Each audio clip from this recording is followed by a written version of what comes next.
Well, guys, I'm excited for this next session for our online cohort. And we're going to be looking at really framing the idea of volunteer health and sustainability and really answering the question of who really carries the load in the local church. And when you think about the local church, it's made up of incredible people, but through that, you also need incredible volunteers to do a lot of different things. And I know as we get started here, one of the main scriptures that comes to mind is Luke chapter 10, verse 2.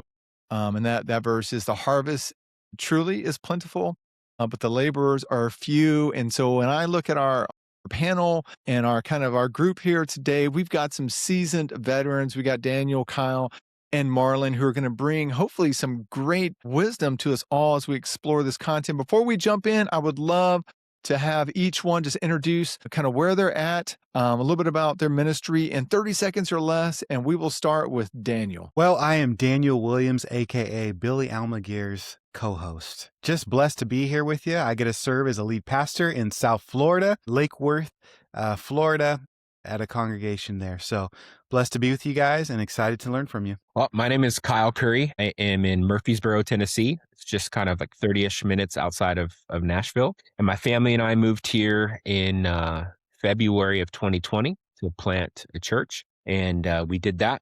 And now we have just successfully merged. How successful? Well, it's still in process, but we've just merged with another church. And so we have become Legacy Church. And so it's going well, but there's a lot to figure out and a lot to do. Hey, I am Marlon Brown, and I'm in Vancouver, British Columbia. I pastor a church called Awake Vancouver. It's a church plant. We've been here about 10 years, so blessed to be with these guys and always learning from them. Awesome. Well, my friends and I are going to be looking at this topic today, and hopefully it's a blessing for those who are on this call and who are going to be watching this at some point, because every church has this to look at. And again, as we look at that kind of framing verse, Luke chapter 10, verse 2, we think about the harvest and all the work that is needed being plentiful, but then the people to do the work are few. I think we can kind of see in there how even in the words in the scripture Jesus was talking about and recognize that there's a leadership reality around this fact that all pastors feel this tension. And where we think through the needs and how oftentimes that need is much bigger than really the number of people who are carrying the load or the number of people who are kind of on the team itself. And really in many churches, the challenge isn't a willingness, but it's almost sustainability. And I know we're going to see that kind of theme pop up as we jump into really the meat of the content today. Because I know all of us, as we've been pastoring, we've seen people start serving with excitement, but then over time, we've seen their faithfulness quietly turn into fatigue, and then they raise the flag and they're done, right? They just kind of get worn out. And so when we think about burnout often, hides behind faithfulness. And I know many of us have seen just faithful volunteers and leaders within our churches, but burnout can kind of hide in there. And even some of the most faithful people in our churches oftentimes can be the most exhausted. And so I want to kind of start our conversation really as we start looking at what a healthy church does in terms of volunteers in this case, and as we're talking about today.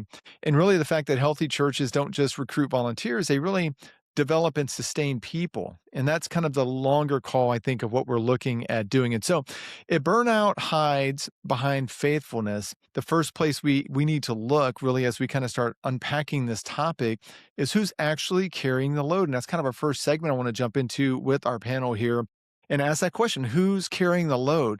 And when you think about most churches, I know for many of us, we've seen that small core team of faithful people where they show up early, they stay late, they fill in all the gaps, and almost over time, they become indispensable. But again, they become exhausted as well. And when we think about healthy ministry culture, it shouldn't just exist really and celebrate the faithful few, but really it's all about developing the next wave of leaders. And this is where I want to get into some questions because I think we're going to have some great content from the years that are represented here. And so, Marlon, I want to ask this question of you as we kind of jump into a few questions, roundtable questions, and the rest can just feel free to jump in and we'll keep that conversation moving along. But in kind of your view, what are the warning signs that faithful volunteers are becoming fatigued? What do you see in your local church? What have you seen?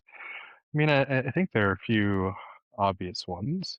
If it's at a really bad point, people stop showing up and they're calling in sick, and those are the external ones that you can notice right away. But I think the harder ones to spot, but they eventually show up as well too, is maybe what's going on inside of their heart. They've been burnt out.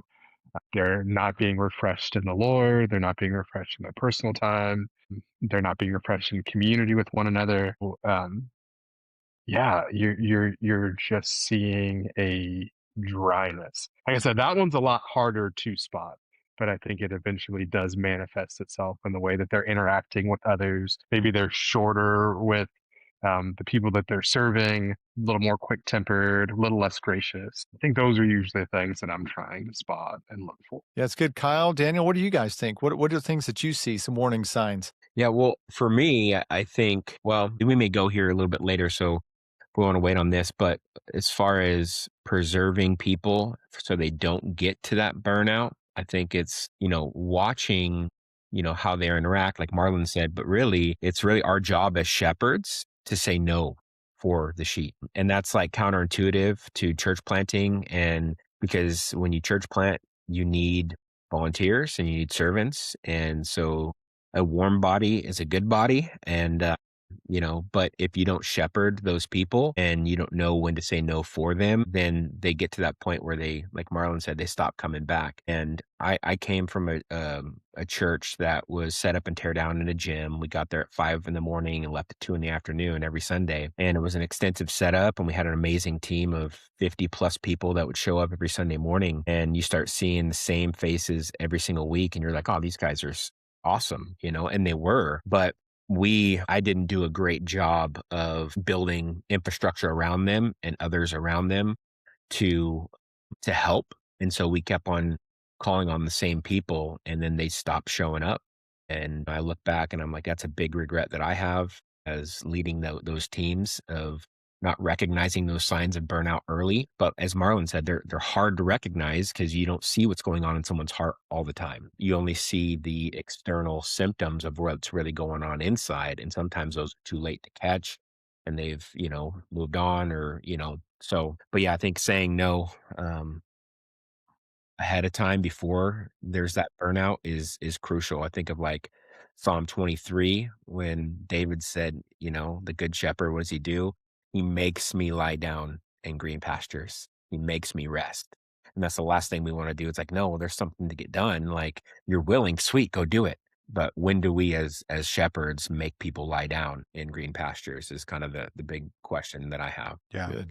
That's good, Kyle, because Marlon, you said it's so hard to see the heart. Out of the heart, the mouth speaks. So when they're short-tempered or cynical, those are cues for me. But then like what you said, Kyle, I think guarding them and helping people at our church for volunteers, we purposefully don't allow everyone to serve every week.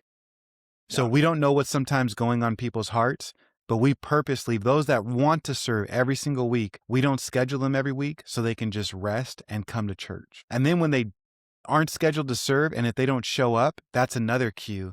Okay, what's going on in your heart? Why weren't you there just to worship Jesus? You know your value, not what you do, but who you are.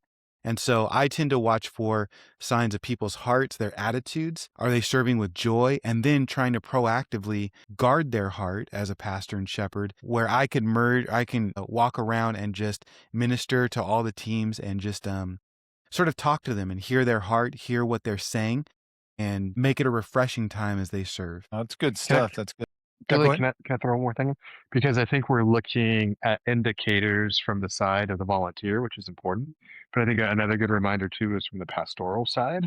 Like, if we're assuming that everything's okay, and we should come with generosity and charity, and I guess always be more positive. But if I'm assuming that just because they're showing up every week, that consistency means that they're good, that's also not okay, right? Like, if I'm not checking in with them, that's just as important. So I'm saying, like, an indicator for a pastor is if I'm just assuming, but I haven't sat down with that person and talked with them and make sure, or one of their team leaders has sat down and talked with them, that also should be a warning sign. Yeah, let me throw a wrinkle in here for you, and I'll just let whoever wants to grab this. But I mean, it's true. A lot of people who would be listening to this are pastors or ministry leaders at a high capacity. And we're talking about volunteers, but I mean, at the same point in time, even though we've been called to do something, sometimes it can feel like the things that we do can kind of get in that same boat where we may develop a bad heart towards that. And so maybe a good question to maybe ask is, as leaders, how have you checked your own heart when maybe you've had to be the first person there for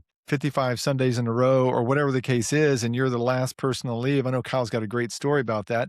I don't know if he'll share that. I know we shared it before about cleaning up, even if after everyone has left. But I mean, those are real things that pastors have to go with. And oftentimes we're thinking about volunteers, but it often, I think, time starts with our own hearts. But would love to hear any thoughts that you guys may have there. Well, for what comes to mind is, I think what happens when we become bitter, upset, or frustrated, irritated, whatever, it's because we haven't clearly communicated our expectations. And so when we just assume that people are going to get it, and because we get it, right? But we also know that God has called us to a deeper commitment to his church than the average person. And so we assume that people are just going to understand that, like, well, yeah, something's got to get vacuumed or something's got to get picked up. So, but people don't. We can't assume that they just understand what goes into an event, a Sunday, or whatever. And so I think clearly sharing expectations with people will help alleviate some of our frustration when they don't meet those unspoken expectations. I mean, think about your marriage. You have expectations of your wife has expectations of you, but they often go unshared. And then the frustration comes when we don't meet those expectations and our wives are like, well, what the heck?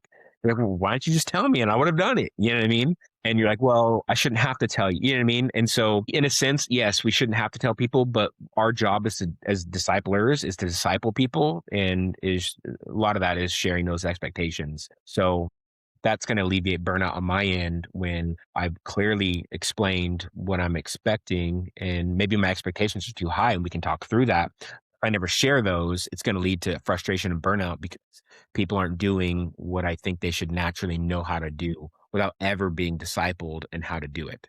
I don't know if that makes sense. Yeah, no, that's good. I think too, with expectations, you not just want to have that upfront conversation, but you want to continue to pour in vision. They say vision leaks, right? And you were saying, Billy, like about our own hearts as pastors. I know for me, I get prayed up during the week before I go and serve. I remind myself those that are great in the kingdom are servants. So now I get to be great in God's kingdom and serve. And I have to mentally know the word, pray through it. I've studied, I've prepped, I've done all this different stuff. Well, a lot of people aren't breathing in and out the ins and outs of church and service and what it takes. So what we do, we've implemented like mini little huddles. So Marlon, the ministry team leader, prays with they come in at a certain time and they pray with their team and they check in with them before they even serve. Or we actually schedule them to come in 5 minutes before they should be greeting. So that way we can pray and then we can give a word of encouragement. Hey guys, let's remember, just as they set up the temple to get God's presence, we're setting up this school now for this, or giving them little nuggets to remember, to prep, to pray, even before they serve, to help shepherd and care for their hearts. I know it's helped me personally as a pastor, but I think it also helps our volunteers as well. Yeah, that's good stuff. Good stuff. Well, I want to kind of look at, because again, if we're looking at and putting optics on who's carrying the load, the volunteers, the team, those that are faithful and have been doing it, the next question becomes, which I think Kyle kind of jumped a little bit ahead to, which was great, which was how do we care for them? How do we care for people who are serving? And so the question then kind of shifts, do the volunteers feel cared for? Do they feel supported? They feel valued? All those things come to mind because oftentimes volunteers, they don't burn out necessarily because of the workload. They kind of know what they're signing up for, but they start to burn out, I think, because they maybe feel unseen, maybe even unprepared in some cases, in certain different aspects of ministry, maybe unsupported. They just kind of got dropped in and they have no support. They're not prepared. And I think people can handle hard work. And we know that God has brought people to do hard work, and including ourselves, but they also need to feel valued and equipped. And I think when we put out there, expectations that rise faster than the support that grows around it, then fatigue kind of begins to creep in. And that's when they feel unseen, unprepared, unsupported. And next thing you know, you get that dreaded planning center decline, where people are on planning centers like, hey, sorry, I'm out. So-and-so's sick. There's going to be a rocket launch if you're in Florida. I got to go see that. I can't go to church or whatever it is. That's when all those things start coming out because they're kind of slowly breaking up with the volunteer team, right? It's just not working out. And so a couple questions around this. I'm going to throw this first one to Kyle. because Kyle's probably had to give this some thought since, again, he mentioned, he's got two churches that are merging together, which is beautiful. The Big C church here is coming together. So, Kyle, what is appreciation, or maybe what might it look like as you're kind of thinking through in kind of this future context of these two bodies coming together as one? What does appreciation look like for the volunteers, and maybe some things you're thinking about? Yeah, that's a great question.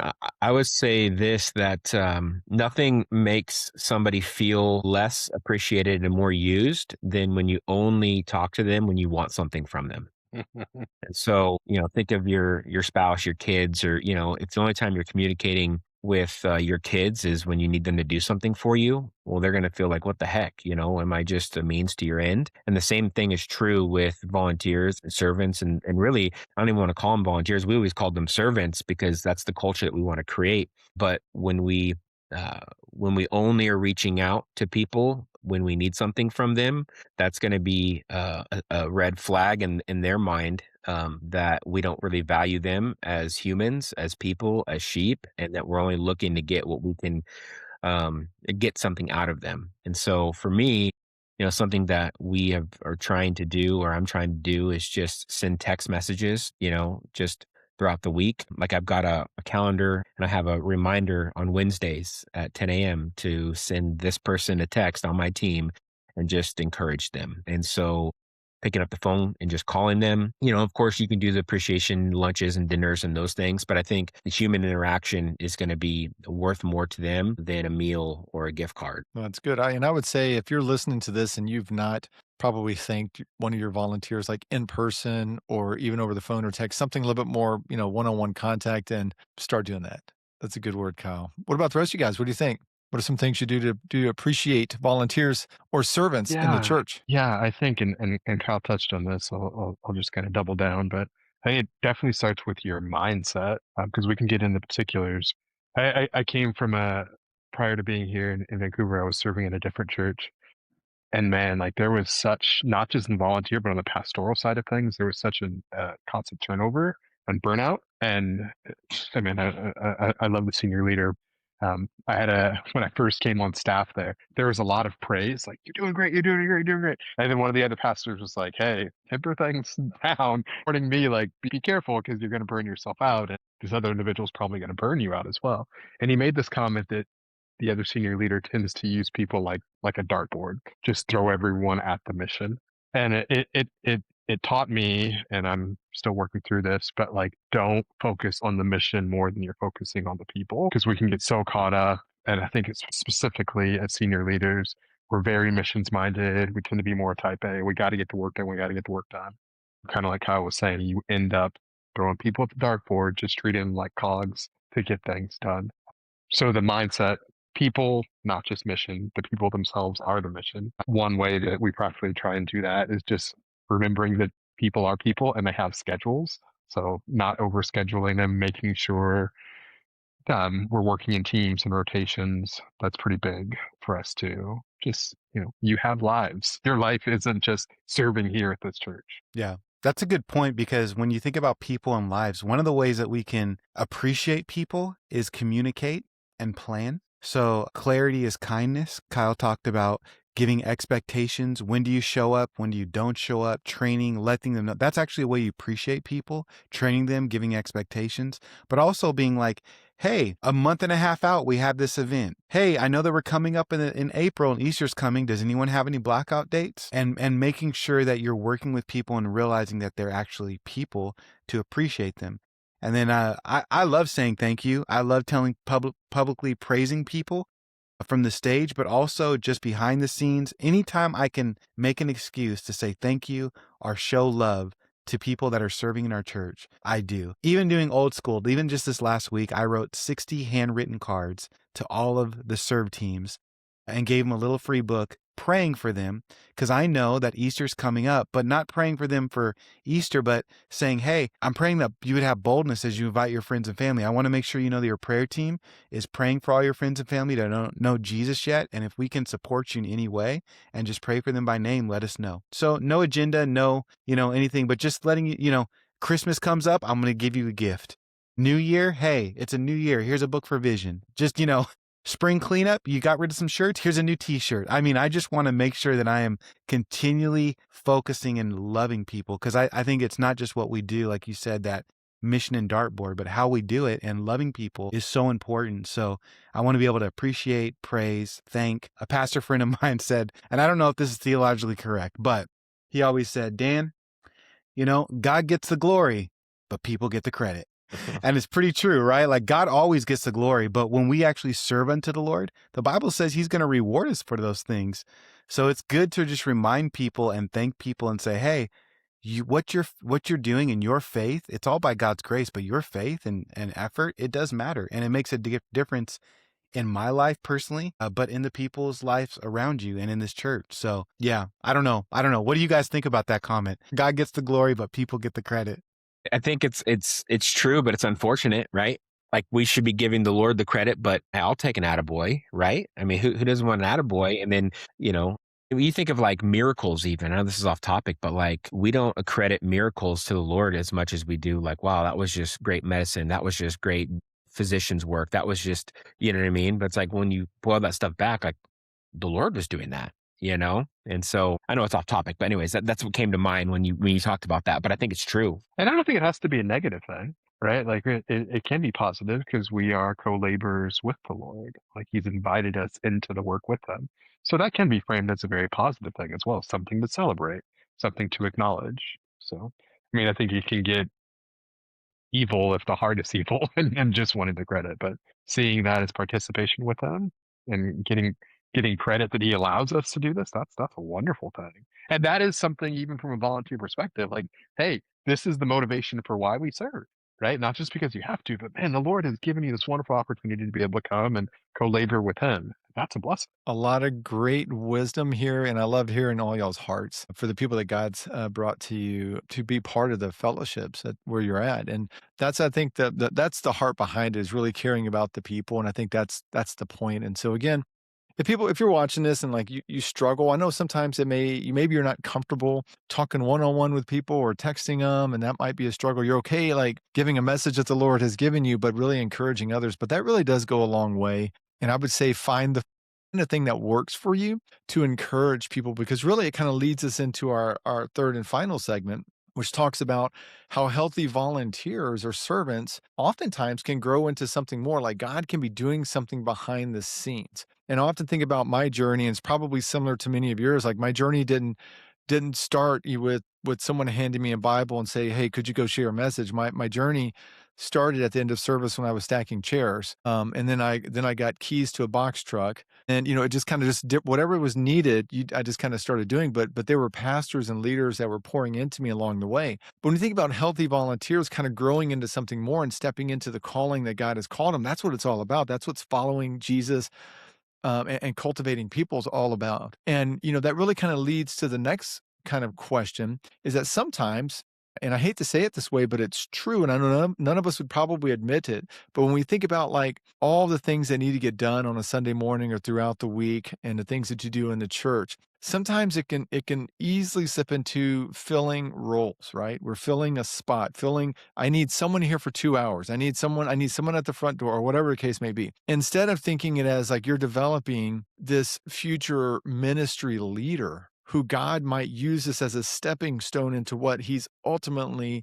calling them to, which I think is a bigger picture. And it kind of frames really this idea that we are stewarding someone that the Lord has brought and helping us not just fill a role in the church, but really to step into the destiny that he's called them to. And we get to borrow that time for a little bit. And so when we think of this segment 3 and kind of the final thing we're going to be looking at here is really, are we thinking of just, leaders in the context of what God is calling them to be, future leaders in some way, or just helpers? And when you think about this fact, every ministry needs volunteers and leaders and people kind of stepping to the next level. But in many churches, leadership happens by necessity rather than design. And so part of this, really, this volunteer culture it's kind of a track, if you will. It's a way, not the only way, but a way to help people step into their calling. And so someone becomes the leader because, oftentimes they're the they've been on the team the longest, or maybe, they showed up the most, or no one else stepped forward, they're going to see that as maybe I need to be intentional here. Maybe I need to use this volunteer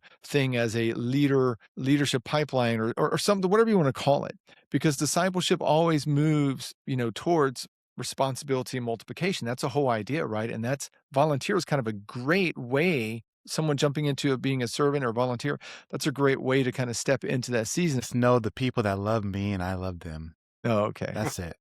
Well, here's my question for you. How does someone move from volunteer to leader? And I'm using those terms. You might use something else. How does someone move from volunteer to leader at your church? What's that look like? Someone who goes from a volunteer to a leader would sort of be like the cream that rises to the top. So as they're practicing their gifts, every serve team has a leader over it, and one of their jobs as leaders to have apprentice. So they're trying to discover and identify people's gifts, and as they're practicing it, see who actually has that gift of administration, leadership.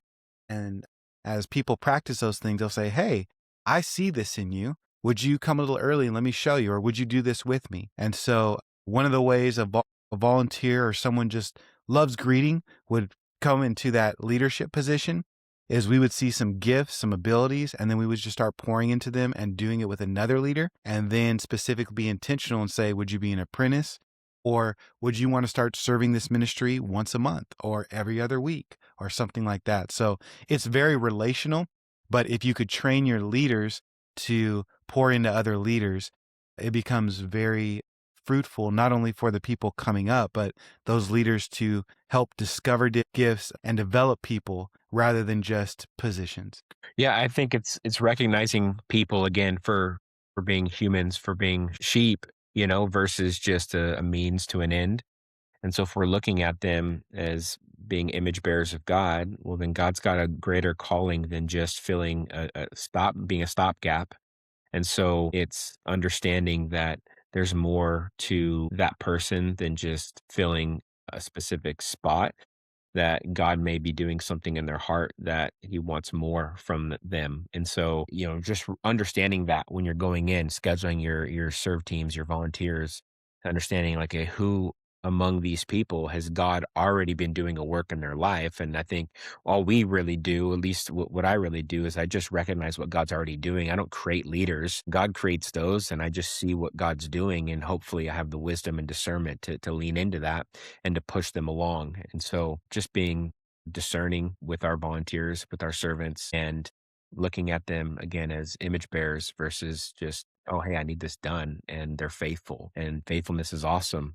And so lean into that. Typically, if they're super faithful, God's already doing something, stirring something up in them, and they may be the one that goes from volunteer to leader of that ministry that they're just serving in. That's what happened to me. I was serving in youth group, and I had no desire to be a youth pastor or anything. I was just like, there's a need. Sure. Someone asked me if I would do it. I said yes. And then God began to give me a heart. I loved it. And then I became, a deacon and then a pastor. But it was born through already doing the thing. Good stuff. Marlon, what do you think? Yeah, I mean, within the context of our church, I think it happens in different ways for different people. Sometimes it's been just way more organic, kind of like you said. There's a need. This person stepped into a need. They were faithful to that need. There wasn't this set out plan of, oh, now I'm going to disciple them to become, X. The Lord did the work. But then there have been other times where I've been way more intentional. I've spotted certain giftings in people. A few years back, church plant, very small, but I did the majority of our teaching. I knew I was going to get burnt out. I'd also like to go on vacations. So I set out and grabbed a couple guys together and was like, hey, let's start studying the word together. And then let's give you opportunities to teach. And then now we're a teaching team that collaborates once a week and works on sermons together. And so that was way more of an intentional thing. But either way, and I think Daniel hit it, whether it was more organic or more intentional, it's always been a relationship. There's always been times where we've sat together and processed things. The Lord elevated off the cream to the cream. I don't know, something to the top. To the top. And To the Daniel top. put it. No, that's good. And I think, all of us hit something there. There's not a one size fits all. There's not just a one way to do this. I mean, I would encourage everyone, because I think for many of us, it often started with a leader that was a little bit further down the road that invited us into serving. And then seeing gifting invited us to maybe step even up to a level where maybe we didn't even think we were capable of doing or sustaining even ourselves because it was new or whatever. But when you think about a church that can kind of then create a culture with their volunteers, experienced teams, servants, whatever you want to call it, where we're looking to really help people excel in what God's called them to do, that really moves the needle from just I need to fill a role or I need people or warm bodies to know these are active opportunities, right? To serve God in your giftedness. And it puts the right people in these spots. And as the Lord brings people and as He grows and does things in the church, it allows really us to fulfill the Great Commission. It's discipling. It's allowing them to grow and to step into their calling. And so when you think of kind of all these different segments and how they kind of all play out, and of course we could go on and on and on and talk about this, but really when volunteers are healthy and leaders are developing, when you have that going on in the church really becomes what I like to view as sustainable, where we're not having to worry and think about how's that going to get done, or then we also don't just become busy with just a bunch of people doing stuff. There's an intentionality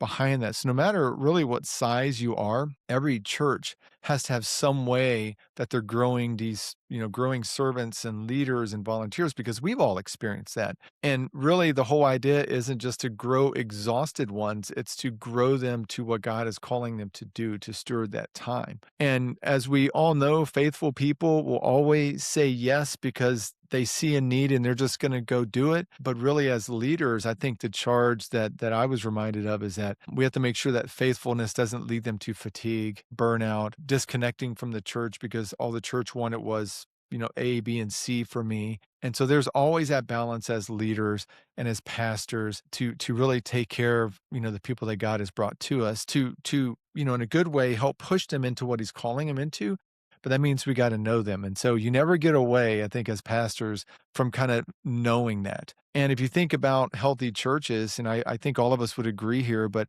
it's great to grow in attendance, but that's not the only thing that matters. We want to see growth in people. And whether you're a church of 10 or 10,000, you still want growth of people in the Lord. And so I just want to, thank you guys for your contribution to what our content was today and kind of looking at volunteers and really the sustainability of what God has called us all to do. And I would just encourage those that are watching and are going to be watching us later on to kind of dive into this maybe a little bit with your leadership team and kind of see what are some things that you can do to practically identify how to help this, make this culture better, how you can encourage volunteers, as we even talked about, and maybe even maybe just identify one, two, or three future leaders from the group that's currently serving and intentionally investing in them. Again, on behalf of all of us here, I just want to thank you guys for watching and hope you are able to kind of deploy this in your ministry as the Lord leads and we're able to give Him all the honor and glory.